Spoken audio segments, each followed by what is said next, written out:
Iran is a country that commands global attention, not just for its politics, but for its geography. Its land has shaped its people, its history, and its power for centuries. Iran is protected by more than just its military. Its mountains, deserts, and waterways make it a natural fortress. Invading Iran is a nightmare scenario for any military planner. The country's vast, brutal terrain and fiercely independent people make conquest nearly impossible. Any foreign power must weigh the immense cost in lives, money, and global stability. The economic consequences of conflict would ripple worldwide, affecting everything from oil prices to electricity bills. This is why, despite tensions, a full-scale invasion remains unlikely. The risks are simply too high. To understand why Iran is so unconquerable, we must look at its geography, its control of the Strait of Hormuz, and its history of resisting invaders. Geography is not just about maps. For Iran, it's about power. Its location at the crossroads of continents and its grip on a critical energy choke point give it leverage few nations possess. Any action against Iran risks global economic chaos. Even the most powerful nations must approach Iran with caution, knowing the land itself is a formidable player. Iran's story is a lesson in how mountains and seas can shape the destiny of nations. Its geography is both shield and sword, a force that has defined its fate. To understand Iran's power, you must first understand its land. Look at a map, and Iran's importance becomes clear. It's not just another Middle Eastern country, it's a bridge between East and West. To the west, Iraq and Turkey, linking Iran to Europe. To the east, Afghanistan and Pakistan, gateways to South Asia and China. To the north, the Caucasus and Central Asia, rich in resources and history. Iran's central position has made it a hub of trade, culture, and conflict for millennia. Instability here can ripple across 3 continents, disrupting trade, creating refugee crises, and empowering extremists. World powers know that a stable Iran is preferable to chaos in such a vital region. Its long, diverse borders cross mountains, deserts, and strategic coastlines, making it hard to isolate or contain. Each neighbor brings its own opportunities and threats, adding layers of complexity. Empires from Alexander the Great to the British and Russians have tried to control Iran, drawn by its strategic value. But the same geography that makes Iran a prize also makes it a fortress. It invites interest but resists control, a pattern that continues to this day. Modern powers face the same geographic realities that stymied empires of the past. The Strait of Hormuz is the world's most critical energy choke point. This narrow waterway connects the Persian Gulf to the open ocean, just 33 kilometers wide at its narrowest. Every day, millions of barrels of oil and gas pass through, fueling economies from Asia to Europe and beyond. A disruption here threatens the economic security of major powers like China, Japan, and India. Even countries not directly importing from the Gulf would feel the shock. Oil prices would skyrocket globally. Iran's northern coast dominates the strait, lined with naval bases and missile sites. Iran can monitor, threaten, or disrupt any ship passing through, using fast boats, mines, and missiles. This gives Iran immense leverage, the ability to threaten the global economy if threatened itself. The mere possibility of closing the strait is enough to make world powers pause.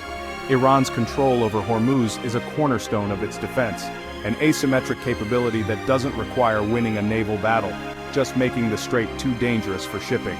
Any military action risks triggering an economic crisis. This is why the world treads carefully around Iran's maritime power. The Strait of Hormuz is not just a waterway, it's a global pressure point. If the Strait of Hormuz closed, even briefly, global energy markets would panic. Oil prices could double or triple overnight, triggering inflation and slowing economies worldwide. The shock would ripple through supply chains, raising costs for everything from food to electronics. Shipping would become risky and expensive, disrupting trade far beyond the region. Political fallout would follow. Protests, instability, and pressure on governments everywhere. Leaders would face a terrible choice: intervene militarily and risk war, or absorb the economic pain. Iran knows closing the strait would hurt itself, but in a crisis it's a card it might play. The threat of mutual economic destruction forces diplomacy to the forefront. The world's economy is in many ways hostage to this narrow strip of water.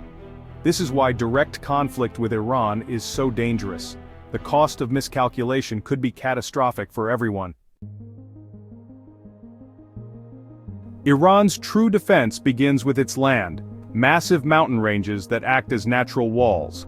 The Zagros Mountains stretch over 1,500 kilometers to the west and south, forming a rugged, nearly impassable barrier.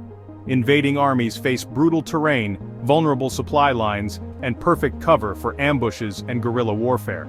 To the north, the Alborz Mountains, including Mount Damavand, seal off approaches from the Caspian Sea. These mountains protect Iran's central plateau, where most major cities lie. History shows invaders, from Mongols to Ottomans, struggled to break through these barriers. The terrain has shaped a defensive mindset in Iran's military and people. Modern armies would face the same challenges: helicopters vulnerable in mountain passes, soldiers exposed to ambush. The mountains break up large forces, making them easier to defeat piecemeal.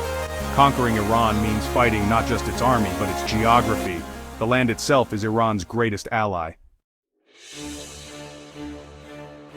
Iran's coastline is another formidable defense. Over 2,400 kilometers along the Persian Gulf and Sea of Oman.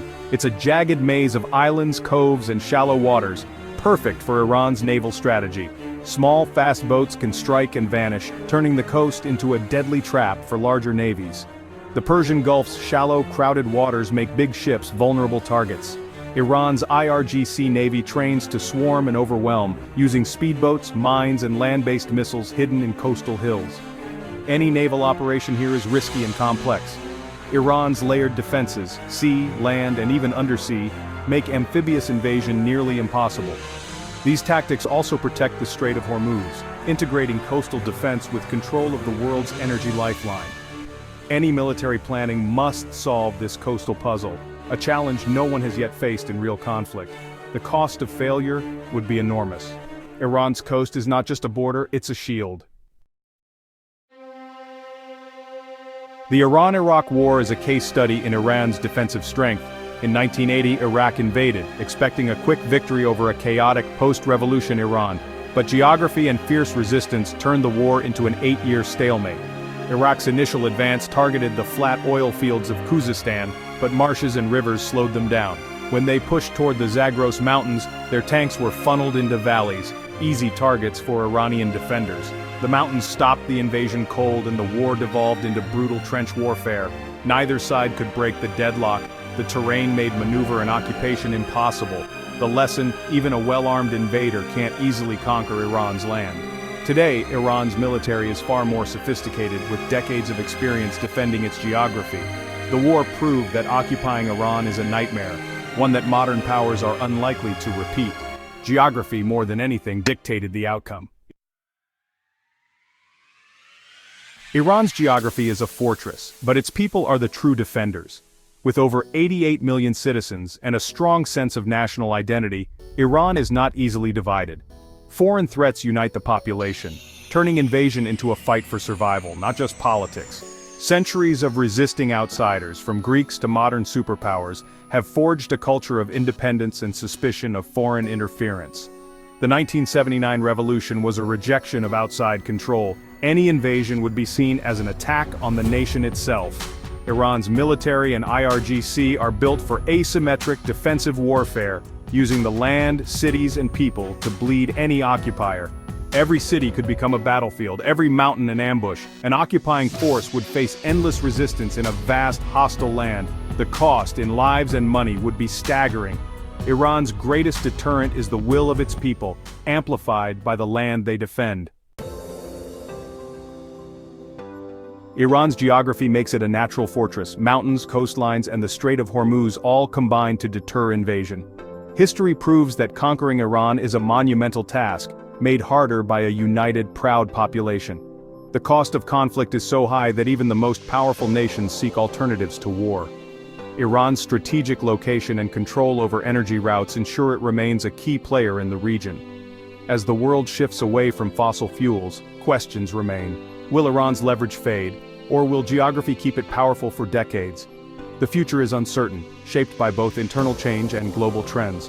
Iran's story is a reminder that geography is destiny, shaping politics, power, and the fate of nations.